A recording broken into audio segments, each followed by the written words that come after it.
Officer Davis always believed that his badge and uniform made him untouchable. For years he wore his authority like a second skin, growing used to the power it gave him.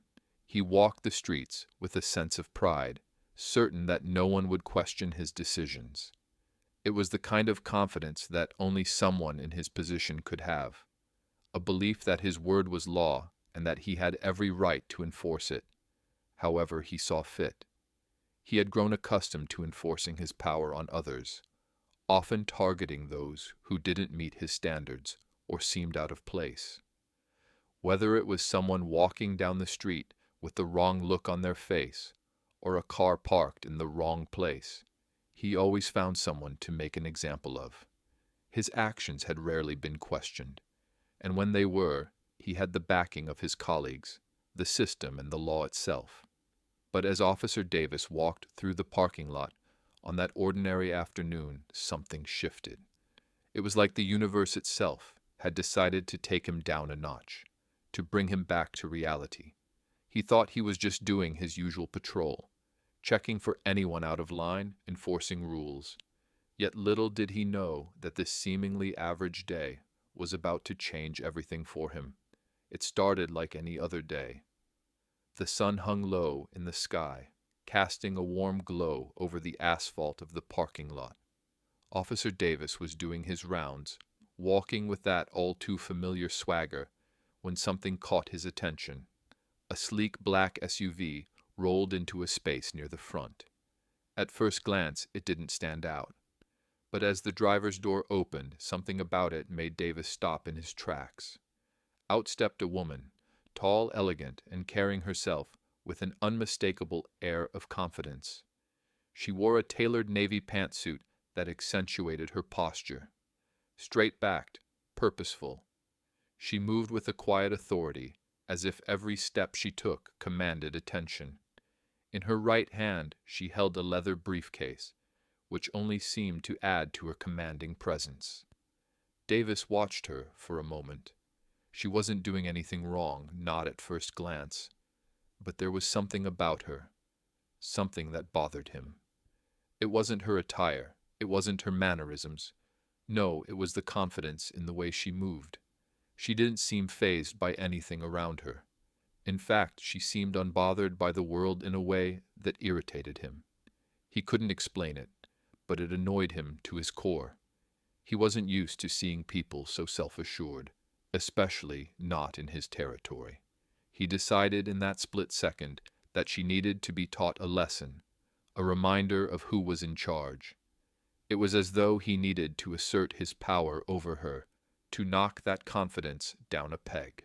He straightened his belt and strode toward her, his boots clicking sharply against the pavement. He could feel the familiar rush of authority creeping back into him as he got closer. "Ma'am," he called out, his voice sharp, his tone commanding. The woman paused mid-step, turning to face him. Her expression remained calm, almost unreadable, but there was curiosity in her eyes. She didn't seem scared. That was the first thing Davis noticed. People were usually intimidated by his uniform, but not her. She was different. "Yes?" she asked, her voice even, measured. "This is a restricted parking area," Davis said, pointing to the SUV. "You can't park here. I need to see your ID and registration." Danielle Harper, the woman before him, glanced around the parking lot, her brow furrowing slightly as she scanned the area. There were no signs, no barriers, nothing to suggest that the area was off limits. She looked back at him, her tone polite but firm. "Restricted?" she asked. "I don't see any signage indicating that." Davis could feel his irritation rising. He wasn't used to being questioned, especially not with such poise. People should be intimidated by him, shouldn't they? Why wasn't she? His face hardened. "Don't argue with me," he snapped. "I said it's restricted, and that's all you need to know. Now either you show me your ID, or I'll have your car towed." Danielle studied him for a moment, her head tilted slightly to the side. There was no fear in her gaze, only a quiet strength that made Davis feel uneasy. She was composed, calm, and unshaken, and it irritated him even more. "I'm parked legally," she said after a moment, her voice steady, "and I don't believe I've done anything wrong. Why exactly are you asking for my ID?" Davis could feel the anger bubbling inside him. He wasn't used to being challenged like this, and it only made him more determined to show her who was in control. He leaned in slightly, his voice lowering. "Because I said so," he retorted, his voice growing louder. "Stop wasting my time and hand it over." By now a small crowd had gathered.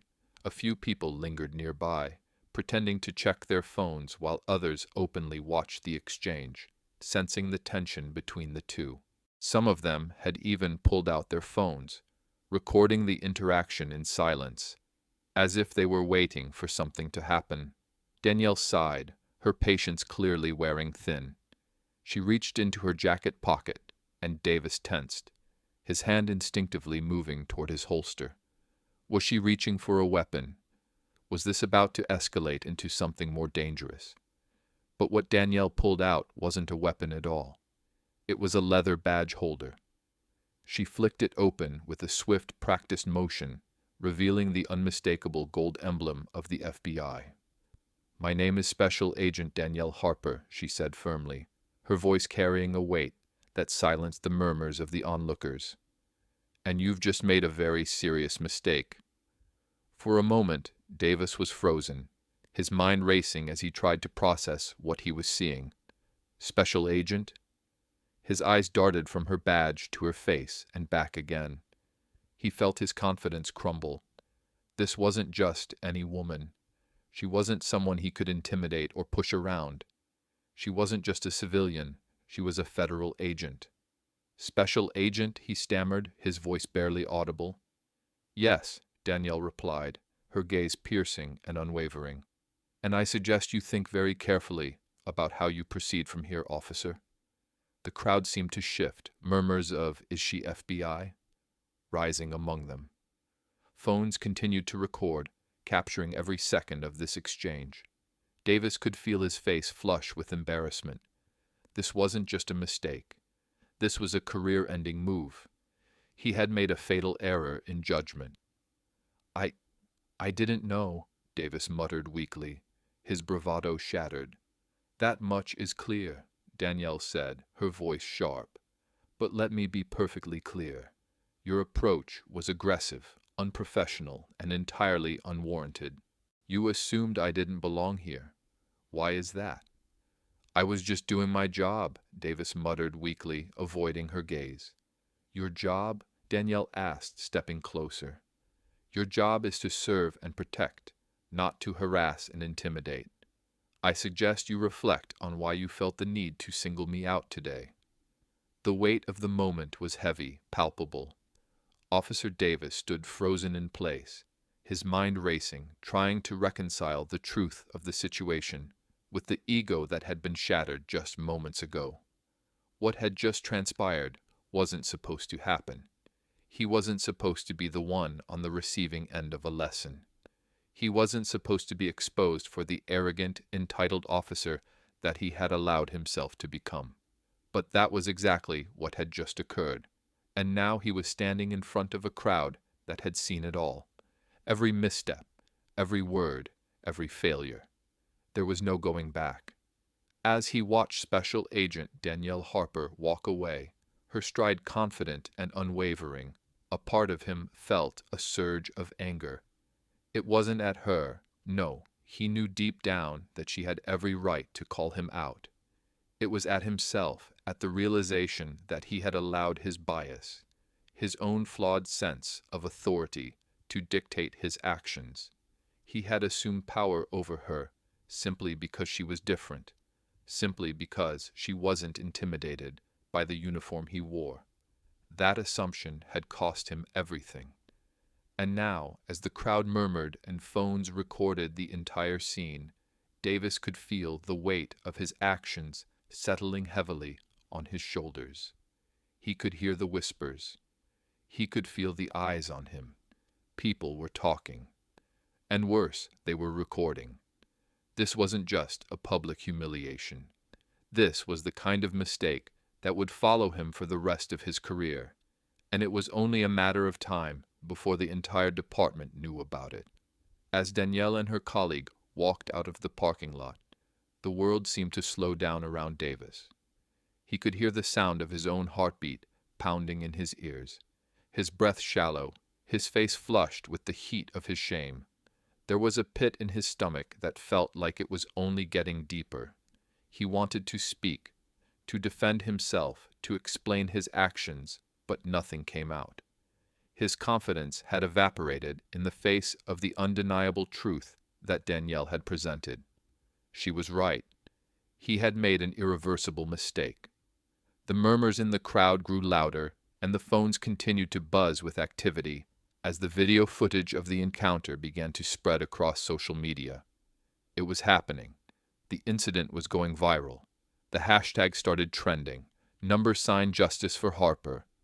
#sign Officer Abuse. #sign Accountability Now. Davis's mind raced with a panic he had never felt before. He had been a cop for years, but never had he felt so small, so insignificant in front of a group of strangers. They had seen it all. The aggression, the intimidation, the arrogance. And now they were watching him collapse under the weight of his own mistake.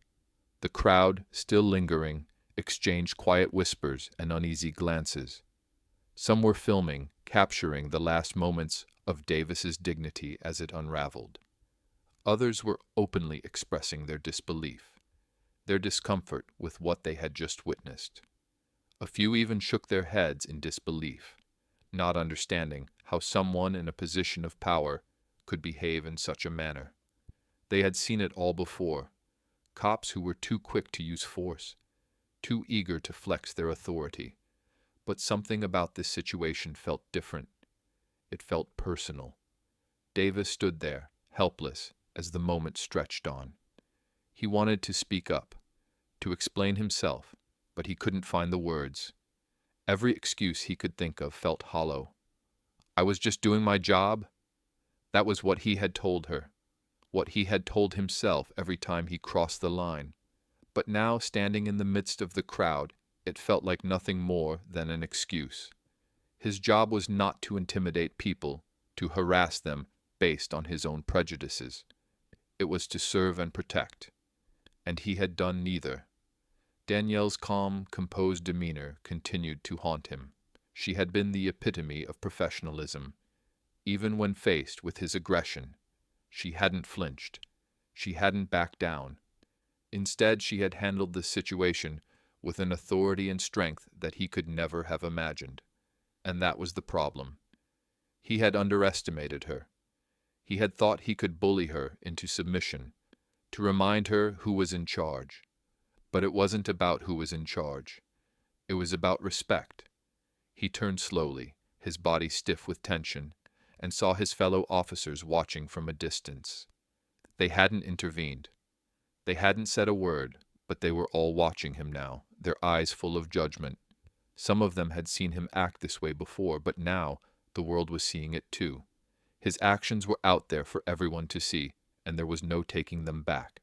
He could feel the weight of their gazes, the silent condemnation in their eyes. It was then that a black sedan rolled into the parking lot, the same FBI insignia gleaming on the side.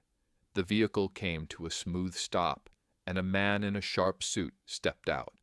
He had the kind of presence that was impossible to ignore, his posture straight, his expression unreadable.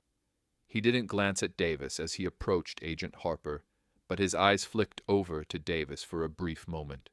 The message was clear. The focus was on Harper now, but Davis was a part of this story too. The man walked up to Danielle, who had now turned to face him. They exchanged a brief nod, and then the man spoke. "Agent Harper," he said with a calm respect, "is everything all right?" Danielle nodded, her demeanor calm and collected. "It is now," she said coolly, "but I'll need you to document this incident. Officer Davis here decided to confront me without cause." Davis felt his blood run cold as the man turned to him. His expression was stern, his gaze unwavering. There was no sympathy in his eyes, just a quiet professional judgment that made Davis feel small. I have a feeling this isn't the first time he's overstepped his authority, Danielle added, her voice cutting through the tension. The man turned his attention fully to Davis, and for the first time, Davis felt truly afraid. The weight of the words that Danielle had just spoken settled over him like a heavy burden. She wasn't just calling out his actions, she was exposing a pattern of behavior that had, until now, been allowed to slide. A pattern of authority misused, of people harassed and intimidated by someone who thought he could get away with it. The man, the agent, now stood directly in front of Davis. His voice was firm, his words laced with authority. "Officer," the agent began, "your actions today were completely inappropriate. Misusing your authority, especially against a federal agent, is unacceptable. There will be consequences." The words struck like a slap. Davis felt his face flush with embarrassment, his mouth dry. He had known it was coming. He had felt the pressure mounting since the moment he had stopped Danielle. But now hearing the agent's voice, hearing the finality in his tone, made the reality of the situation hit him all at once. He opened his mouth to respond, but no words came out. The weight of the words had left him speechless. He had no defense. There was nothing he could say. His career was unraveling in front of him, and there was nothing he could do to stop it. The crowd continued to watch, the phones still recording. A few more whispers filled the air, some of the onlookers exchanging comments, others just standing in awe of what was unfolding. Davis stood there, his career collapsing, his reputation tarnished forever. It was over. Danielle didn't even glance at him as she turned to face the agent. The man stepped closer to her, his voice soft but respectful. "We'll take care of the paperwork," he said.